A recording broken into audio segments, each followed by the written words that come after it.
tilida Sovet Sotsialistik Respublikalar Ittifoqi граждане, Kadam va Mehribon Karimovna, o'zbek tilida yig'ilishamiz. Efirda deb ko'rsatyapti. Sovet Sotsialistik Respublikalar Ittifoqi граждане, Kadam va Mehribon Karimovna, Toshkentdan Xorazm xalqaro kanalidan Sovet Sotsialistik Respublikalar Ittifoqi граждане, Kadam va Mehribon Karimovna. Sovet Sotsialistik Respublikalar Ittifoqi граждане, Kadam va Mehribon Karimovna, Toshkent xalqaro kanalidan yig'ilishamiz, o'rtoqlar, yig'ilishamiz. Bir-biringizga tarqating. Yig'ilishamiz, o'rtoqlar, Xorazm xalqaro kanalidan. Yig'ilishamiz, Xorazm xalqaro kanalidan. Toshkentdan Xorazm xalqaro kanalidan. Toshkentdan Xorazm xalqaro kanalidan. Toshkentdan Xorazm xalqaro kanalidan. Toshkentdan Xorazm xalqaro kanalidan yig'ilishamiz, o'rtoqlar. Toshkent Xorazm xalqaro kanalidan judayam qiziqarli tema. Sovet Sotsialistik Respublikalar Ittifoqi граждане, Kadam va Mehribon Karimovna, siz bilan to'g'ridan-to'g'ri efirda yig'ilishamiz. Juda qiziqarli mavzular to'g'rida gapiramiz, faqat haqiqatni gapiramiz. Chunki biz inson darajasida saqlab qolish uchun oliy kuchlar tomonidan, oliy ong tomonida, inson tabiat tomonida turib, insonni saqlab qolish uchun kurashayotgan odamlarmiz. Shuning uchun ham insonga qarshi juda katta yolg'onlar ketyapti va odamlar katta buyuk yolg'onlarning qurboniga aylanmoqdalar. Shuning uchun yig'ilishamiz, o'rtoqlar. O'zbekistondan Sovet Sotsialistik Respublikalar Ittifoqi граждане, Kadam va Mehribon Karimovna. Sovet Sotsialistik Respublikalar Ittifoqi граждане, Kadam va Mehribon Karimovna, Xorazm xalqaro kanalidan Toshkentdan gapiramiz. To'g'ridan-to'g'ri efirda gapiramiz. Judayam qiziqarli tema. Inson darajasida saqlab qolish uchun kurashayotgan oliy ong tomonida va tabiat tomonida turib inson maqomini saqlab qolish uchun kurashayotgan odamlarimiz va shuning uchun biz faqat haqiqatni gapiramiz. Chunki inson tabiat tomonidan yaratilgan inson hozir juda katta xavf ostida. Chunki insonlar buyuk yolg'onlar qurboniga aylanib ketyaptilar va natijada bizning dunyodagi sivilizatsiyamiz juda katta xavf ostida. Bizning 5-sivilizatsiya yerimizda, ana shu yerimizda bizni sivilizatsiyamiz 5-sivilizatsiya deb tan olinyapti. Chunki bizgacha bo'lgan sivilizatsiyalar yo'q bo'lib ketgan. Chunki xatolikka yo'l qo'yganligi sababli tabiatning xatolariga, tabiatga qarshi va tabiatda xatoliklarga yo'l qo'yganligi sababli va bugunga kelib biz ham shu xatolarni qaytaryapmiz. Bizning sivilizatsiyamiz juda katta xavf ostida va buyuk yolg'onlar qurboni. Keyingi paytlarda o'zining hokimiyatini va xalqdan o'g'irlagan boyliklarini saqlab qolish uchun kapitalizm dunyosi o'zini modernizatsiya qilish orqali globalizm siyosatini o'tkazyapti va dunyoda haligi soxta mustaqillik g'oyalari asosida buyuk yolg'on ostida. Men sizga oldin ham aytgandim, agar birinchi ularning buyuk yolg'oni Vatikan proyekti orqali ularning dini bo'lsa, xristian va islom dinlari bo'lsa, на узбекском мы говорим, на узбекском, что ты говорит, монгольским, узбекский, придурок, вот, выходи отсюда, потому что ты не понимаешь, если не понимаешь, выйди отсюда. Вот надо ее удалить, она chiqayapti-da, tushunmagan joyiga har xil yomon narsalarni yozadi. Tushunmasang nimaga kirasan? Shuni aytyapmanki, ikkinchi bularning bugunga kelib juda katta buyuk yolg'oni bu mustaqillik g'oyasi hisoblanadi. Masalan, mustaqillik g'oyasi men sizga oldin ham tushuntirdim, Amerikadan boshlangan bo'lsa 1776-yilda Amerikada mustaqillik deklaratsiyasi qabul qilingan. 1977-yilda Amerika Qo'shma Shtatlarida shirkat sifatida o'rnatilgandan keyin Siz o'ylaysiz, Amerikada ana 13 Amerika Qo'shma Shtatlari tomonidan bir ovozdan qabul qilingan deklaratsiya deydi. 13 ularning oldinlar tabiatda 13 qabul qilingan, 12 emas. Amerika Qo'shma Shtatlari tashqaridan o'rnatilgan shirkat bo'lib, qora aristokratlarning, Yevropa qora aristokratlarining xususiy shirkati hisoblanadi. U davlat emas, lekin u yerda shu shirkatgina o'sha yurtda yashayotgan aholiga o'zining xizmatini ko'rsatadi. U yerda boshqa subyekt bo'lgan emas, yo'q. Lekin bizning yurtimizda ham o'sha Amerika Qo'shma Shtatlaridagi qo'llangan siyosatni bizning yurtimizga kiritib, 1991-yilda yolg'ondan SSSR bo'linib ketdi deb haligi o'zi SSSR shirkati o'rnatilgan. Men sizga aytib kelyapman, Washington kelishuvi 1977-yilda Brejnev hukumati bilan Amerika Qo'shma Shtatlar o'rtasida tuzilgandan keyin bizning yurtimizda 1977-yilda SSSR nomi bilan bir xil nomdagi shirkat o'rnatilgan va ikkita hokimiyat parallel olib borilgan. Sovet hokimiyati u paytda kuchli bo'lgan, lekin shirkat kuchsiz bo'lgani bilan shirkat o'zining zarar kunandalik ishlarini SSR davlatiga, sotsialistik jamiyatga qarshi o'zining zarar kunandalik ishlarini olib borgan, iqtisodiy, sotsial ishlarni olib borgan. Shu natijasida bilasiz qanaqa bizda 80-90-yillarga kelib bizda O'zbekistonda hali ham baqirishadi-ku, paxta qulligi, yana bir narsa, yetishmovchilik, magazinlarda 90-yillarga kelganda hech narsa bo'lmay qoldi. Bu o'sha qasddan qilingan, nima deydi uni, qasddan qilingan nima deydi, diversiya ishlari, qo'poruvchilik ishlari olib borilgan. SSR davlatining tagiga qo'poruvchilik ishlari olib borganligi sababli ana shu SSSR deb nomlangan shirkat orqali va u shirkatni bo'linib ketdi deb bizga Sovet davlati bo'linib ketgan emas, shirkat bo'linib ketdi deb yolg'ondan 15 ta Sovet sotsialistik respublikalarida mustaqil davlatlar deb yolg'ondan 15 ta tashqaridan kiritilgan shirkatlar o'rnatilgan.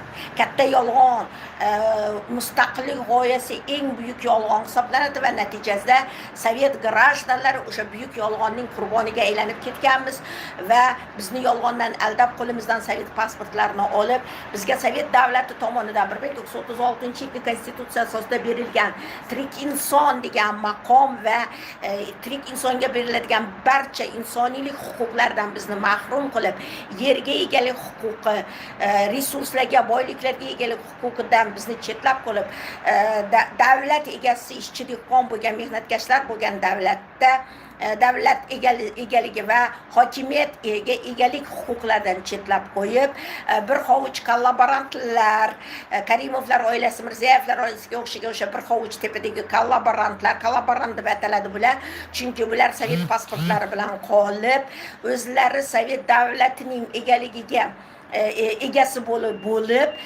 hozir ham o'sha Sovet davlati parallel ravishda ham Sovet davlati ketyapti, ham tashqaridan kiritilgan O'zbekiston Respublikasi degan shirkat ketyapti va shirkat уже ommaviy xalqdan Sovet pasportlari tortib olingandan keyin Sovet davlatining imkoniyatlari suslashtirilgan va faqatgina Sovet davlati bir hovuch 3 ta oila uchun ishlaydi, hukumat ishlaydi, davlat ishlaydi va ommaviy xalq uchun esa tashqaridan o'rnatilgan shirkat kiritilgan. Amerika Qo'shma Shtatlarida ro'yxatda turadigan chet el shirkati kiritilib, uning bayrog'i, uning madhiyasi, uning hamma narsasi, buning hech qanday bizga aloqasi yo'q. Kim shu shirkatni qo'llab-quvvatlasa bugun o'z vataniga, o'z xalqiga, o'ziga va o'zining bolalariga dushmanlik qilayotgan aqli zaif tentaklar hisoblanadi. Shuning uchun ham o'sha O'zbekiston Respublikasi fuqarosiman, mustaqil O'zbekiston deb yurgan qullarni hujjatlashtirganda tentak, ya'ni недееспособный deb yuridik tilda hujjatlashtiriladi. Bularni men sizga o'kini ko'rsatib o'tdim. Kapslok bilan ismi familiyasi juda katta harflar bilan yozilishi natijasida sizga berilayotgan o'sha O'zbekiston Respublikasi degan tashqaridan o'rnatilgan shirkat tomonidan berilayotgan Ausweis, soxta pasportda sizni familiyangiz, ismi familiyangiz hammasi kapslok bilan ko'rsatilgan va bu nima deb yozyapti? O'lik inson, ya'ni huquqlari o'ldirilgan, migrant inson emas, hech qanday huquqqa ega emas, qul, asirga tushgan qul degan maqomni beryapti sizga va sizni недееспособный, ya'ni tentak deb qo'yyapti. Yuridik tilda tentak, o'zini o'zi boshqara olmaydi, o'zini o'zi boyliklarini boshqara olmaydi deyapti. Shuni asosida sizni bolalaringizga, tentaklarning bolalariga maktablarda ovozi, ya'ni ограниченные возможности здоровья deydi. Sog'liqlari cheklangan, sog'liqlarining imkoniyatlari cheklangan degan diagnoz qo'yapti. Sog'liqlarining imkoniyatlari cheklangan degan diagnoz qo'yishi asosida sizni bolalaringizga bilim bermayapti. Shuning uchun ham bilim bermayapti. Siz aytishingiz mumkin, nima uchun ma'lumot, bilim berish miqdori, hajmi qisqartirib tashlandi. Esir paytda masalan muncha bilim berayotgan bo'lsa bir fandan, hozir ana muncha ham bilim bermaydi, ana shuncha ham bilim bermaydi. Shu daraja qisqartirib tashlaganki, chunki sizni bolangizni sog'ligining imkoniyatlari cheklangan degan diagnoz orqali sizni bolangizdan daftar nimaga daftar tutmading, nimaga uyga vazifa qilmading, nimaga buni bajarmading deb talab qilishga pedagogik xodimlarning haqqi yo'q. Chunki sizni bolangiz kasal deb hujjatlashtirilyapti va hozir o'qituvchilar yo'q, ahamiyat bering. O'qituvchi yo'q, pedagogik xodim va murabbiylar deyapti. Ana shu direktorlar osiladi. Shuning uchun ham kecha meni ko'rib yashirinyapti. Ana 127-maktab direktori. Hali xudo xolasa SSSR tiklangan paytda hamma maktab direktorlari osiladi. Chunki insonning bolasiga, o'zining yurtiga, o'zining vataniga, tashqaridagi dushmanning foydasiga shunaqa xiyonat qilish bu juda katta dushmanlik hisoblanadi. Bu 1936-yilgi bizning davlat konstitutsiyamizning 131 va 133-moddalariga asosan xalq dushmani va vatan xoini deb hisoblanadi. Barcha amaldorlar, prokurorlar, sudlar hammasi, chunki har bir qilayotgan gunohingiz ertaga o'zingizning bo'yningizga tushadi. Siz shuning uchun ham haligi nimada hokimiyatda o'tirgan O'zbekiston Respublikasi degan tashqarida o'rnatilgan shirkatni boshqarayotgan Shavkat Mirziyoyev va uning atrofidagi iblislar hech qanday hujjatga qo'l qo'ymaydi. Sizni aldaydi yolg'ondan qonun chiqdi deb. Ana siz yolg'onlar qurboni bo'lyapsiz. Ularda qonun yo'q, shirkatda qonun bo'lmaydi, davlatda qonun bo'ladi. U davlat emas, u shirkat. U sizga taklif tashlaydi, yolg'ondan sizni tentak bu tushunmaydi deb sizga yolg'ondan qonun deb sizga takliflar tashlaydi va siz u taklifni tushunmaysiz. Chunki sizni ongingiz past. Qanchalik siz qo'rqib, O'zbekiston Respublikasi deb bunday qaltirab uni bayrog'ini ko'tarib yugursangiz, shunchalik sizni ezib boraveradi. Chunki siz tentaksiz-ku. Siz yolg'on narsaga ishonyapsiz-ku. Sizda savol tug'ilmayapti-ku. Haligi iblislar bor-ku, Sovet davrida o'zicha oltin medalga maktabni tugatgan iblislar, Sovet davrida maktabni oltinga tugatgan iblislar bugun 5 vaqt to'nqayib namoz o'qiyapti.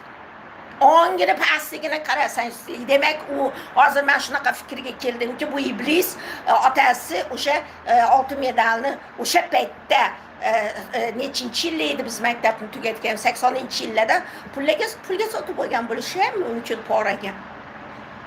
Qanday qilib shu daraja ong darajasi past ekan, bugunga kelib 5 vaqt namoz o'qiydi, umraga yuguradi. Shu daraja ongsiz xalq. Siz bundan nimani talab qilasiz? Yana industriyada o'qigan Sovet davrida. Tushunmaydi, ongi juda ham zaif. Chunki muttahamlik yo'liga, iblislik yo'liga o'tib ketgan. Yolg'on unga qulay. Yolg'on unga qulay bo'lgani uchun. Yolg'onni orqasidan bugun kun ko'raman deb o'ylayapti. Lekin ertasini o'ylamayapti. Inson bo'lish unga kerak emas. Muttaham bo'lib ketaveradi, orqasi yo'q, oldi yo'q. Yetib pishtinga ketadi-ku bugun qilayotgan xiyonating. Nimani o'ylasang, nimani niyat qilsang, qanday yashasang shu bo'ladi hayotda. Hech qanday Alloh senga hech narsa bermaydi iblis. Yo'q narsa u. Haligi nimani ichida bor-ku, haligi Ka'badagi haligi toshni, qora toshni ichida sen nimani yashirib qo'yganlarini ko'rsang edi uni. Sen hangi pes cinniler onu etrafıga borib o pul ishlashni yo'li, tekinxo'rlar, o'g'ri, mashinnik, aferistlar pul ishlaydi undan. Senga o'xshagan tentaklarni tentak qilib. Shuning uchun ham Sovet davlati seni bu tentakliklardan himoya qilgan edi. Sen bugun o'tirib Sovet davlatiga og'iz ochasan. Ongi pas. Sovet davlati seni shu yomonlikdan himoya qilgandi. Sen bugun umraga yugurib olsaligi, Ka'baga bordim, yana bir narsaga borib, o'l jinni, sektant, ongi pas. Uning ichida haligi qora aristokratlar haykali qo'yilgan ekan. O'shanga sen sig'inasan, o'sha bitta ham o'g'rilagan. O'sha Ka'bani ichida. Lekin sana nima deydi u arablar lo'lisi bo'lgan jo'tlar? Bu deydi Allohning bir narsasi savun. Savunga borasa o'y вообще ongi pas bo'lib ketgan odamlar. Shuni jongi pas. Shuning uchun ham Vladimir Ilich Leninning birinchi shiori nima bo'lgan? O'qish va yana o'qish bo'lgan. Soxta o'qish emas, yodlash emas. O'qigan paytingda miyang o'ssin, onging o'ssin. Shu daraja ongi paslar. Haligi vaksina paytida hammang maska osib yurdilaring. Men aytdim, o'sha paytda aytdim. Maska osma, buni oxiri yomon bo'ladi. Men baqirdim. Sizlar uchun hatto men borku jinnixonalarda ham o'tirib chiqdim. Xalq uchun kurashganim uchun meni ular jinnixonaga tashladi. Chunki men xalqni saqlab qolish uchun. O'sha paytda hamma vaksina olib ketganda, bugun hammang chiplangan bo'larding. Konsentratsiya lagerlariga tiqilgan rezervatsiyaga bo'larding. Tentak, haqiqiy tentak u mol deb. Ular seni nima qilmoqchi edi, bilasanmi? Tabiat tomonidan yaratilgan insonning DNKsida ikkita spiral bo'ladi. Ular o'sha vaksinalarni urib-urib, eksperimental vaksinalarni odamlarga urib-urib kamida 3 marta olish kerak deb yotdi-ku. Kamida 3 marta olish kerak deb. O'shanda ikkita DNKning o'rtasida yana bitta ikkita spiralni o'rtasidan DNKda yana bitta spiral o'sib chiqar ekan. O'shanda ular o'sha 3-chi spiral ularning mulki bo'ladi. O'sha senga vaksina orqali o'stirdi-ku. Keyin sen kimga nimaga aylanding? Sen tabiatda yaratilgan insonlikdan chiqib, ularning mulkiga aylanding. U paytda o'sha sen bilan ajibada aytib o'tirishmasdi. O'sha seni qo'l oyog'ingni tangib o'sha sendan so'rab o'tirmaydi, o'sha seni rezervatsiyaga tiqadi. Tushundingmi? Chunki sen o'ylaysan, ko'p odamlar o'ldi, to'g'ri, uni ko'tara olmadi. Ko'p odamlar kasal bo'lib bunday qilib sudralib. Ko'p odamlar menga bilinmadi deydi. Senda o'sha sen qayerdan bilasan? Demak, senda 3-chi yaniga spiral o'sib chiqqan, sen uni bilmaysan-ku. Uni mikroskopdan haligilar ko'radi-ku. Haligi jo'tlar. Haligi satanistlar. Ana shuning uchun Skolkovani hozir tashkil qilyapti bu Mirziyoyev Rossiyada Skolkova degan meditsina markazi ochilgandi 2011-yil Medvedev tomonidan. Men o'sha paytda ham sizlarga o'shani ruschasini chiqqanini o'zbekchaga tarjima qilib tarqatgandim bu Skolkova nima ekanligini. Yaxshi ham o'sha material Rossiya bilan dedi Skolkova O'zbekistonda tashkil qilishga imzo chekildi, kelishildi dedi. Men senga o'sha Skolkovani nima ekanligini ham o'qib beraman. Ular seni nima qilmoqchi? Sen o'sha yolg'onlarning qurboni bo'lib yuraver. Faqat Alloh biladi deb. Alloh bilmaydi, har birimiz o'zimiz bilamiz. Ana men 2020-yilda o'sha massachiy rejim boshladi, niqob rejimda men qanaqa baqirdim? Kiyman niqob yolg'on narsa bu deb. Yolg'on, hech qanaqa virus yo'q deb. Bularning maqsadi boshqa, senga yomonlik boshqa ishni qilyapti, tayyorlayapti bular deb. Men o'shanda bir oy oktyabr oylarida rovna bir oy ko'chalarda yurib, avtobuslarga chiqib odamlarga vaksina olmang deb 20-yil rossa listovkalar tarqatildi, rus o'zbek tilida va baqirib odamlarga tushuntirganman avtobusga vaksina olmang, u yomon narsa, siz boshqa bir yo'lga solyapti. U hech qanday virus yo'q. U qandaydir harbiy qandaydir nimani operatsiya, nima deydi uni? Harbiy amaliyot, u COVID-19 degani harbiy amaliyot sizni yo'q qilib yubormoqchi deb. Sizga bir narsani tayyorlayapti. Hozir men sizga tushuntiraman. Men o'sha paytda bilganim uchun mendan qo'rqib, ular meni jinnixonaga tashlashganda mendan qo'rqib qolgan edim. esir gражданы, tirik inson, ko'p ming yillik davlatchilikka ega ota-bobolarimiz Xorazm imperiyasi, Rossiya imperiyasi merosxo'ri va esir davlat asoschisi. Men o'zimning arizalarim bormi, hamma nimalarimni, maqolalarim bormi, postlarim bormi, hammasini yig'ib kitob qilib chiqarib qo'yganman. Ana shu internetda tarqatgan hamma kurashlarimni. Mana shu xatni men kimga jo'natganman, eshiting. Xorazm imperiyasi, Rossiya imperiyasi merosxo'ri va esir davlati asoschisi Mehribon Karimna Kadamova deb hozir bo'lsa Kadamova Mehribon Karimna deb yozgan bo'lardim. Nima uchun Xorazm imperiyasi deb aytayapman? Sizga men yana tushuntiraman. O'rta Osiyoda Turkiy xalqlar tomonidan Xorazm imperiyasi degan davlat tarixda ana shunday yaratilgani va borligini hech kim inkor qila olmaydi. Shuning uchun bu bilan men nima demoqchiman? Ana shu yurtning egasi bizmiz, men demoqchiman. Ongi paslam, keyin Rossiya imperiyasi, uni ham hech kim inkor qila olmaydi va SSSR davlati haligacha mavjud. Birlashgan Millatlar Tashkilotining a'zosi, suveren sotsialistik davlat sifatida. Keyin O'zbekiston SSR hududidagi SSSR grajdanlari nomidan O'zbekiston SSR hududidagi okkupatsiya tuzilmalari prezidenti, okkupatsiya degani bosqinchi tuzilmalari prezidenti Mirziyoyevga shu tuzilma bosh prokurori, ya'ni bosqinchi tuzilma bosh prokurori Bobo Yo'ldoshevga va ichki ishlar vaziri, bosqinchi hukumat ichki ishlar vaziri Bobojonovga ariza talabnoma. Sizga shuni ma'lum qilamizki, SSSR hududidagi O'zbekiston SSR hududida butun dunyo iqtisodiy forumi, butun dunyo banki va butun dunyo jahon sog'liqni saqlash xususiy tashkilotlar tomonidan firibgarlik yo'li bilan soxta koronavirus pandemiyasi COVID-19 nomi bilan maxsus amaliyot olib borilayotgani va bu amaliyot aslida insonlar sonini qisqartirishga qaratilgan harbiy jazo Sovet xalqiga qarata olib borilayotgan va yolg'on statistikalar orqali uydirmalar bilan vahima va qo'rquv xalq orasida olib borilishi aslida juda katta jinoyatdir. Haqmanmi? Shunaqa bo'ldimi? Bo'ldi.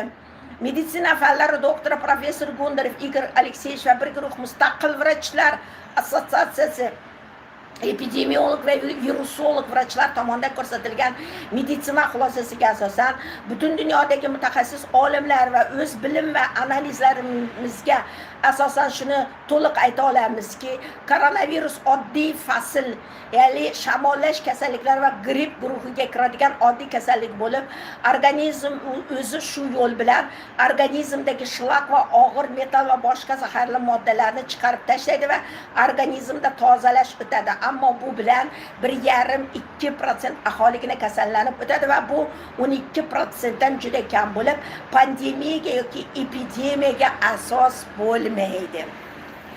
Test ko'rsatmalari aslida organizmdagi DNK 8 xromosomasini ko'rsatib, u har bir insonda bo'lib, bu insonning umuman sog'lomligini bildiradi va inson organizmi o'zi immunitet tuzumi har qanday kasallikka qarshi kurashadi. O'sha haligi test olib yotdi-kular. Xromosoma 8 deb ko'rsatyapti dedi. Lekin aslida men bugun o'ylasam, ular o'sha DNKning spiralini ko'rgan. Har bir odamda haligi vaksinadan oldin ikkita DNK spirali keyin tasdiqlaymiz deb. Keyin vaksinadan keyin yana test qilamiz va 3-chi spiral paydo bo'lganini tasdiqlaymiz deb. DNKda o'shani tekshirgan ular. Qarang. Har qanday kasalliklarga qarshi kurashadi, ammo organizm o'zi immunitet tuzumi har qanday kasalliklarga qarshi kurashadi, ammo vaksina orqali bu immunitet ishi buzilib, ana odam DNK tuzilishiga aralashiladi va inson organizmi vaksinani qabul qilmasa yoki immuniteti past bo'lsa halok bo'ladi. Ana to'g'rimi? Juda ko'p odam o'lib ketdi. Yoki 1-3 yil ichida sekin o'ladi. Kim kuchli bo'lsa vaksina organizmda o'rnashib, ana bugun aytyapman, hech narsa bo'lmadi. Uni DNK tuzilishini buzadi va odamni ojiz qiladi. Har xil kasalliklarga tez chalinadigan hamda mutant shakliga kiritadi. Ya'ni haligi 3-chi spiral o'sadi. Bu chiplashga asos bo'ladi. Ana shu 3-chi spiral chiplashga asos bo'ladi. Sendan o'sha so'rab ham o'tirmaydi.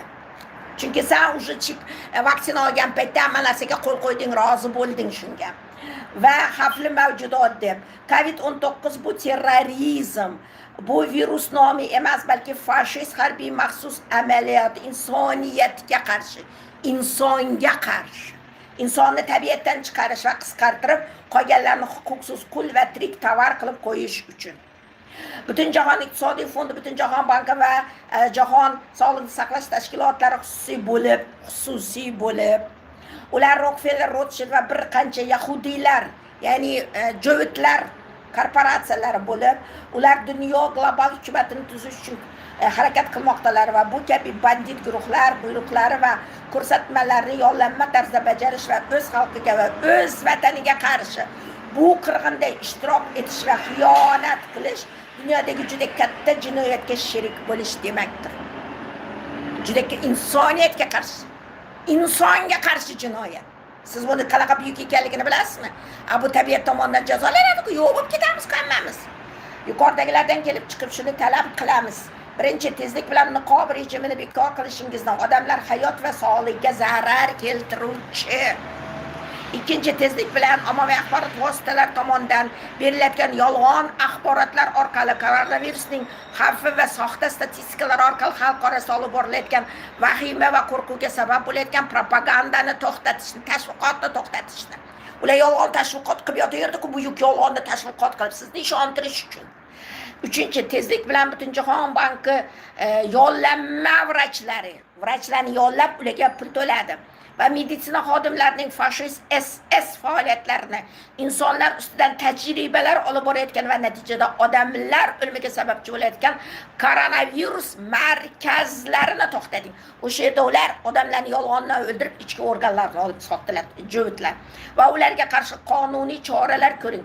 Jinoiy javobgarlikka tortib, ularni o'z xalqiga qarshi qirg'inda ishtirok qilayotganlari uchun vatan xoini sifatida jazoga torting. To'rtinchi, tezlik bilan Butunjahon banki yollama maktab direktorlari va o'qituvchilari, ana shu o'qituvchilar, direktorlar ayniqsa osiladi. Faoliyatini to'xtatish, himoyasiz yosh bolalarga qarshi olib borayotgan jinoyatda hali ham jinoyat olib boryapti bular. Hali ham bolalarga yolg'on haligi madhiyalarni o'rgatyapti, yolg'on bayroqlarni, yolg'on Amerikaning haligi bosqinchi hukumat madhiyalarini. Faoliyatini tiklang, toza havoda yurish va sifatli va foydali oziq qonuniy jinoyatlar uchun va o'z xalqiga qarshi qirg'inda ishtirok qilayotganlar uchun qonuniy jinoiy javobgarlik orqali jazoga torting, dushmanga ishlayotgan vatan xoini sifatida. Bugun ham shu gap to'g'ri. 5.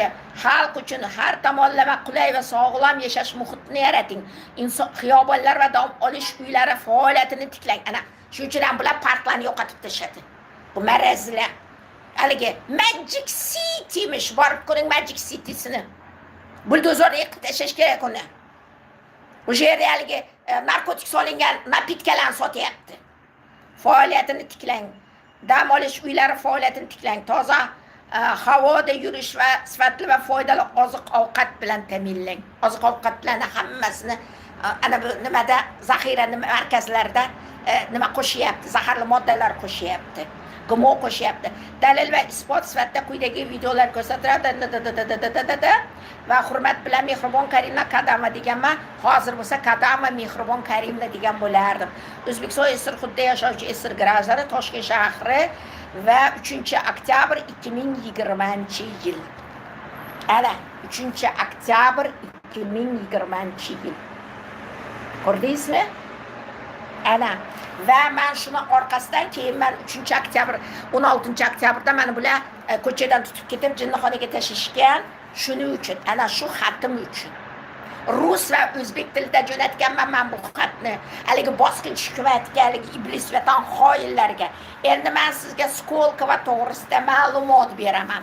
O'zbekiston Respublikasi degan tashqarida o'rnatilgan shirkat rahbari, prezidenti deb ataladiku haligi iblis xoin Mirziyoyev Moskva bilan haligi Moskvada o'tirgan, Kremlni bosib olib o'tirgan iblis xoin jovitlar to'dasi, o'sha yerda joylashgan jovitlar to'dasi, haligi sinagoga deydi-ku, Kremlni sinagoga qilib olgan jovitlar bilan bu yerdagi sinagoga haligi Buxoro jo'vitlari haligi bizni hokimiyatni bosib olib o'tirgan sinagoga o'rtasida kelishuv bo'ldi yaqinda. Qidir meni gapimni eshitdingmi? Hamma joydan Qidir o'rgan, ongi pas. Nima deyapti bu xotin, to'g'ri aytyapmi, to'g'ri aytmayapmi deb. Men bilan bahslashishning o'rniga bu zulm markazi quyidagicha ko'rinishda bo'ladi. Men rus tilidan o'zbek tiliga tarjima qilganman bir vaqtlari. Rossiya xalqiga berilgan qo'yilganda mabodo bizga ham shuni kiritishlari mumkin degan narsa bilan yana 20-yilda ekan. 20-yilda eshiting. 2011-yilda Medvedev tomonidan tashkil qilingan bu. Tashqi dushman bilan birgalikda. Moskvada Skolkovo 52 gektar joyda katta krematoriyga ega bo'ladi. Ana o'sha Skolkovo Moskvada 52 gektar joyni olgan. O'shada krematoriyalari bor. Nima degani krematoriya? O'liklar murdasini yoqish joyi. Ana bu yerga harbiy diktatura kiritilsa, ana senga nimani ko'zlayapti? Mirziyoyev nimani ko'zlayapti? Men senga o'qib beryapman.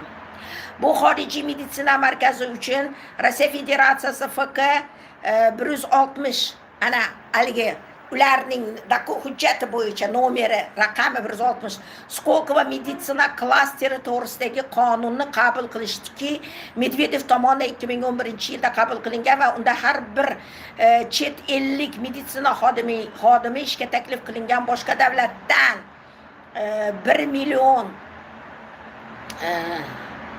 15,000 dollar atrofida 1 million rubldan kam bo'lmagan ish haqqi. Hali hozirgi Rossiya rubli bor-ku, o'sha bilan 1 million rubl atrofida haq to'lar ekan. Bu 15,000 dollar atrofida ekan o'sha 20-yilda. Garantiyasi bilan bu oyiga 80-90 ming rubl bu 1 yilga ekan. Oyiga 80-90 ming rubldan tushadi, 1200 dollar atrofida haligilarga ish haqi to'lar ekan. Tashqaridan kelgan haligi jo'yitlar, meditsina xodimlariga jo'yitlarni chaqirmoqchida. Ishlayapti menimcha u. Shu miqdordagi oylik maoshi bizni vrachlarga berishmaydi, yo'q. Bizim vrachlarımızga unaqa oylik bermaydi-ku, 200-300 dollar beradi. RF Rossiya Federatsiyasi 160-federal qonun barcha SSSR hududida yuradi. 20-moddasida FK o'zgartirish kiritish RFda chet ellik fuqarolar huquqlari to'g'risida aytiladi. Ana ularni chaqirib oladi, keyin chet ellik fuqarolar to'g'risida ham nima qabul qilinadi haligi qoidalar. 8.3 Xalqaro meditsina markazi hududidagi ishga taklif qilingan xorijlik meditsina xodimlari, pedagoglar, ilmiy xodimlar Moskva shahri Skolkovo bu yuqori gonorar maosh uchun chet ellik meditsina qassoblari, shaytonlar, jinsiy sadist qiynoq ular nima ish bilan shug'ullanadi? Qassoblar so'yishadi, jinsiy pedagoglar har bir shaxsni axloqsiz qilib shaxsini yo'qotadi. Barchani kim bo'lishidan qat'iy nazar. U bolami, prokurormi, militsionermi, ayolmi, hammani. Ana pedagogik xodim deb nima uchun ular o'qituvchini almashtirdi? Chunki o'qituvchi u bolaga bilim beradi, o'qitadi. Ularda bilim beriladigan material yo'q-ku, kitoblarda, darsliklarda. Ular bilim bermaydi, shug'ullanadi. Ular nima bilan shug'ullanadi? Ular pedagogika bilan shug'ullanadi. Ya'ni miyasini yiliga 1 milliondan kam bo'lmagan maosh to'lash yuqori toifadagi mutaxassislarga, meditsina xodimlari va pedagogik va ilmiy xodimlarga bo'lgan. O'ylaning, Isroil fuqarolari qasddan qilyapti, telefon qilyapti bittasi. O'ylaning, Isroil fuqarolari xususiy egasi bo'lgan meditsina markazi uchun oylik maoshlariga garantiya beruvchi alohida 160 sonli Rossiya Federatsiyasining SSSR hududidagi qonun qabul qilinmoqda. Mana nima uchun bizdan juda qattiq yashirishmoqda, bizni SSSR fuqarolari ekanimizni, haligacha va yurtimiz SSSR ekanini qonunlar asosida va yuridik jihatdan hali ham SSSR bor. 2020-yil aytyapman. SSSR hali ham bor. Vatanimiz esir, ammo qora zulmat ichida azob chekmoqda. Bugun har bir fuqaroning burchi vatanimiz SSSRni qaytarib olish. Esir qonunlari va 5 dekabr 1936-yildagi SSSR konstitutsiyasini hech kim bekor qilgan emas. 8 dekabr 1991-yilgi Belavesh kelishuvi soxta va uni qabul qilgan qora zulmatchilar ham soxta prezidentlar edi. U paytda prezident to'g'risida qonun bo'lmagan, demak ular hozir ham yo'q, prezident to'g'risida qonun yo'q. Ular prezident sifatida hech qanday qonun qabul qila olmaganlar, ya'ni barcha ular qarori yolg'on bo'lgan, og'zaki bo'lgan. Islom Karimov ham yolg'ondan mustaqil bo'ldik deb yolg'on mustaqillik deklaratsiyasi deb, u deklaratsiya qonun bo'lmaydi. Kasalsan sen ey iflos, kasalsan sen ey maraz, pullik jo'vit yoki jo'vit paytava buni bloklab teshik. Baxilla. Keyin bugun bizni savdo firmasi bo'lgan Rossiya Federatsiyasi va O'zbekiston Respublikasi, bunday davlatlar yo'q, bular davlat emas, savdo shirkatlari majburiy zulmidan o'lim to'g'risidagi 323-qonundan faqat esir fuqarosi ekanimizni tan olib, SSSR pasportlarini qaytarib olishgina qutqarib qoladi. Ana rossiyalik buni yozyapti, men buni tarjima qilyapman o'zbek tiliga o'sha paytda 20-yilda. Biz haligacha esir fuqarolar hisoblanamiz va tug'ilayotgan bolalarimiz ham avtomat ravishda esir fuqaroligini olmoqda. Hozir ham shunday. Bizning vatanimiz esir, bizning ichki organlarimizni olib Isroil klinikalarga sotishyapti. Dushman mamlakat manfaatlarini ko'zlab tirik donor va biomaterial sifatida vatanimizni diniy marosim, ritual asosida yakson qilishmoqda. Ritual ketyapti. Qora jodu ketyapti. O'sha qora jodu ritual, ya'ni o'sha siz yuguryapsiz-ku masjidlarga, deb haligi jinni bo'lib, sektant bo'lib yuguryapsiz-ku umralarga. Bu qora jodu ana shular asosida vatanimizni yo'q qilishyapti. O'z qo'lingiz bilan o'zingizni yurtingizni, o'zingizni bola chaqangizni o'zingiz yo'q qilyapsiz. O'zingizni millatingizni o'zingiz yo'q qilyapsiz. Chunki qora jodu yolg'on qurboni bo'lyapsiz. Katta yolg'onlar qurboni bo'lyapsiz. Mana nima uchun barcha firmalar, shirkatlar, FMX, haligi O'zbekiston migratsiya xizmati, pasport stol, haligi ichki ishlar vazirligi bor-ku, o'shada pasport stol deysiz siz. U pasport stol emas, u migratsiya xizmati. Har birimizni Rossiya Federatsiyasi, O'zbekiston Respublikasi shirkatlari fuqarolari qilish uchun majburlashmoqda. Shirkatda fuqaro bo'lmaydi, balki migrant bo'ladi. Tirik donor, ana ichki organlaringizni, ichki nimalaringizni olish uchun. Biomaterial, biologik chiqindi, qarzdor va hokazo bo'ladi. Barcha huquqlardan mahrum bo'lgan. Ana sizni har biringizni bahoyingiz bor. Migrant sifatida, O'zbekiston Respublikasidagi tashqarida o'rnatilgan shirkatning mulki sifatida har biringizni qanday qilib baholaydi? Ichki organlaringizni baholaydi, ahmoqlar. Chunki SSSR fuqarolarida haq-huquqlar bor, ammo Rossiya Federatsiyasi, O'zbekiston Respublikasi migrantlarda haq-huquq yo'q. O'sha senga berayotgan ausweisda seni migrant qilib qo'yibdi ular. Kapslok bilan migrant chetdan kelgan va uni so'yish ichki organlarga va ularni sotish mumkin. Ana shuning uchun ularga skolka va meditsina markazi kerak O'rta Osiyoda.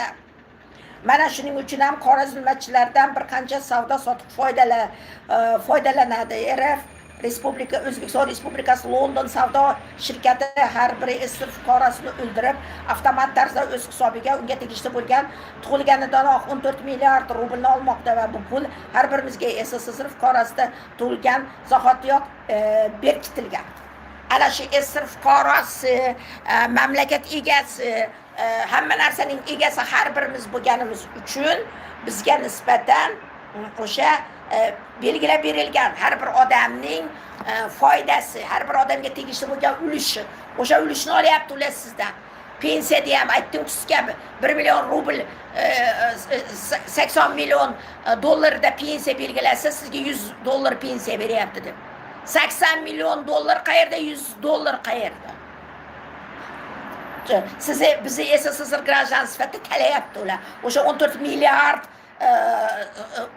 tegishli bo'lgan Sovet rublida tegishli bo'lgan boylikni har birimizdan tortib olish uchun. O'shani olish kerak, qaysi yo'l bilan oladi? Bitta sizni transportga chiqib tushishingiz $100 ming tushyapti. Sovet grajdaniga, o'zingizga. Sizda ikkita person, ham Sovet grajdansiz, ham migrantsiz. Ammo bu pulni bizga berishmagan, biz bu haqda bilmagan ham edik. Oldin bilmagandik-ku, bizga aytishmagan-ku. Ammo turar joy, kvartira, ta'lim va meditsina va hokazo bepul berilgan. Shuning uchun ham bizga hamma narsa bepul berilgan eski paytda. Boshqa bular vatanimiz ravnaqi yo'lda ishlatilgan. Bu pullar bizning vatanimiz umumiy davlat mulki, umumiy turar joylar qurilishi, umumiy rivojlanish, umumiy maktablar, muassasalar, zavod, fabrikalar, shaharlar qurilishi, metrolar qurilishida ishlatilgan. Tushundingizmi? Har bir SSR fuqarosini o'ldirib, Rossiya Federatsiyasi, O'zbekiston Respublikasi shirkatlari har bir SSR fuqarosini milliard rublga sotmoqdalar. Ana har kuni har birimiz milliard rublga tushyapmiz. O'z qo'limiz bilan hadya qilyapmiz. Hadya deb ataladi. Ular uni shunaqa hujjatlashtiryapti.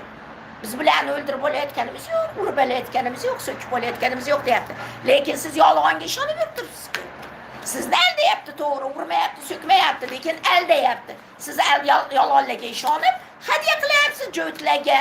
O'sha tashqarida o'tirgan xoinlarga, xoin emas, ular tashqarida o'tirgan dushmanlarga hadya qilyapsiz.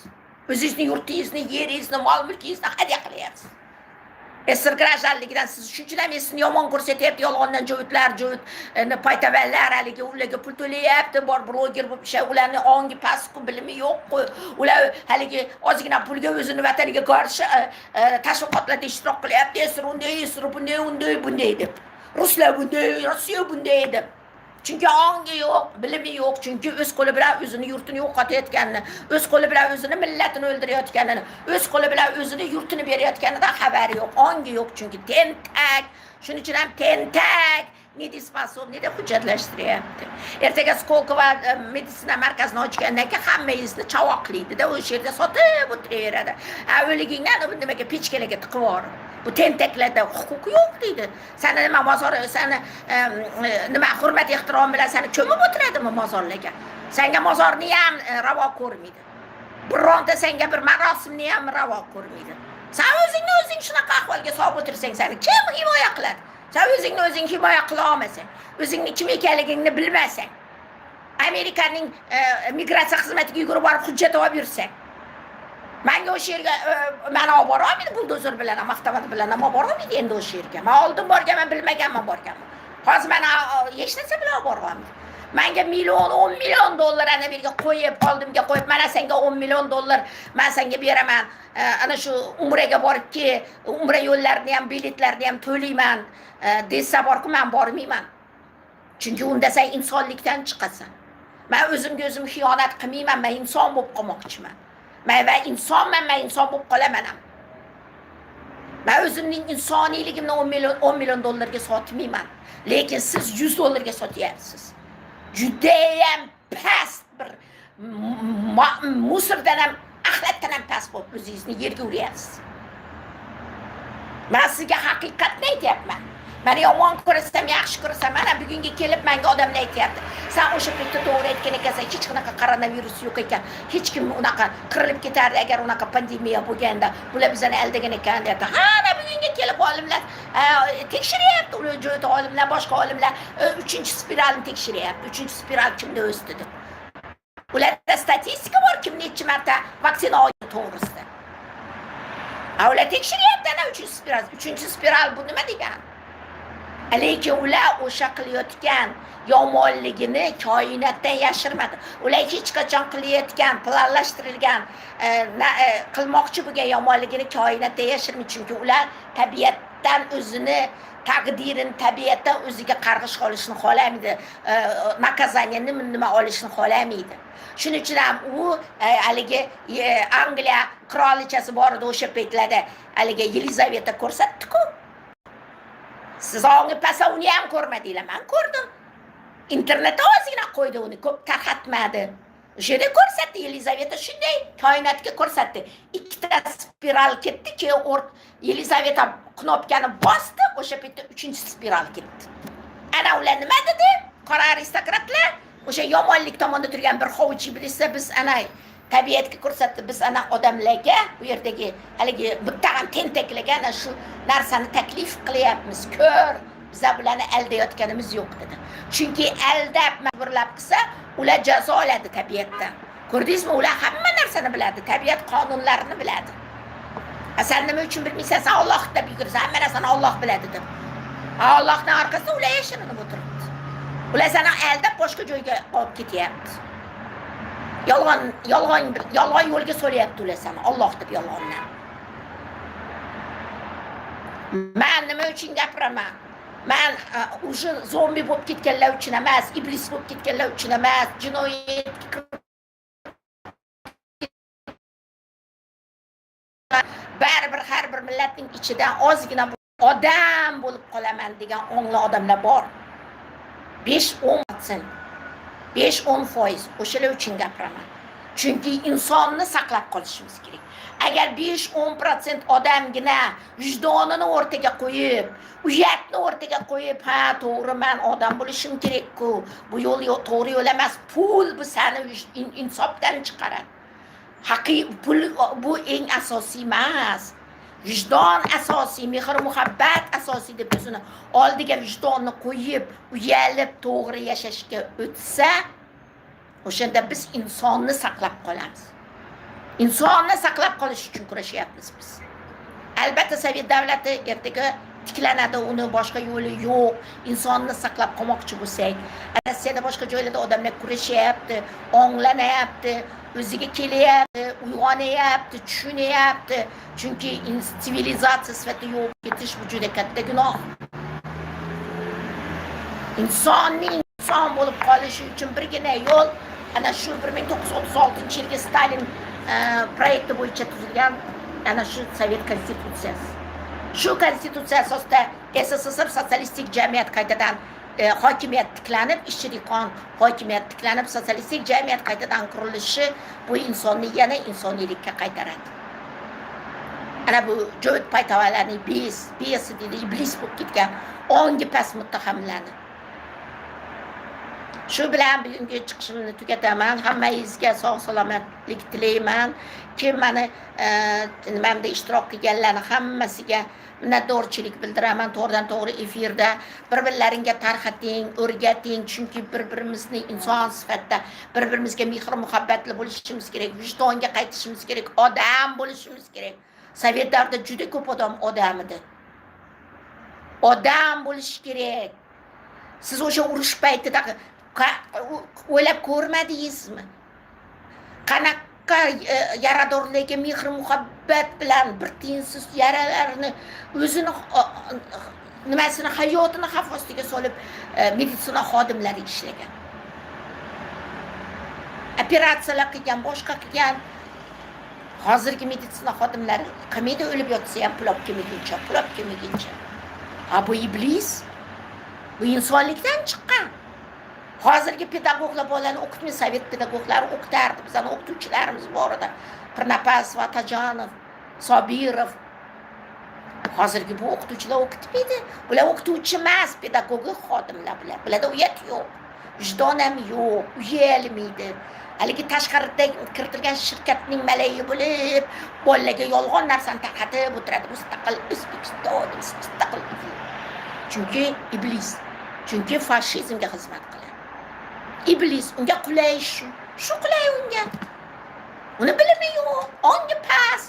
Unga shu qulay bir papka bir shapka bo'lib borib kelib yursa bo'ldi, yolg'on, soxta o'qituvchi bo'lib. Lekin ertaga jazo olishidan, bundan yetib pishtiga gunoh ketishidan ongi yetishmaydi u narsaga. Bu yetib pishtimga ketadi-ku bu qilayotgan gunohim deb ongi yetishmaydi. Hokimlar, prokurorlar, sudlar bu qilayotgan gunohim bugun yetib pishtimga ketyapti-ku, men insonga qarshi gunoh qilyapman-ku. Xudoni oldida dedi. Xudo boshqa, Alloh boshqa, iblis, men ham Xudoga ishonaman. Sektant boshqa. haligi hijobga o'rab, bu sektant boshqa ro'mol o'ra, chiroyli qilib o'ra, chiroyli ro'mollarni.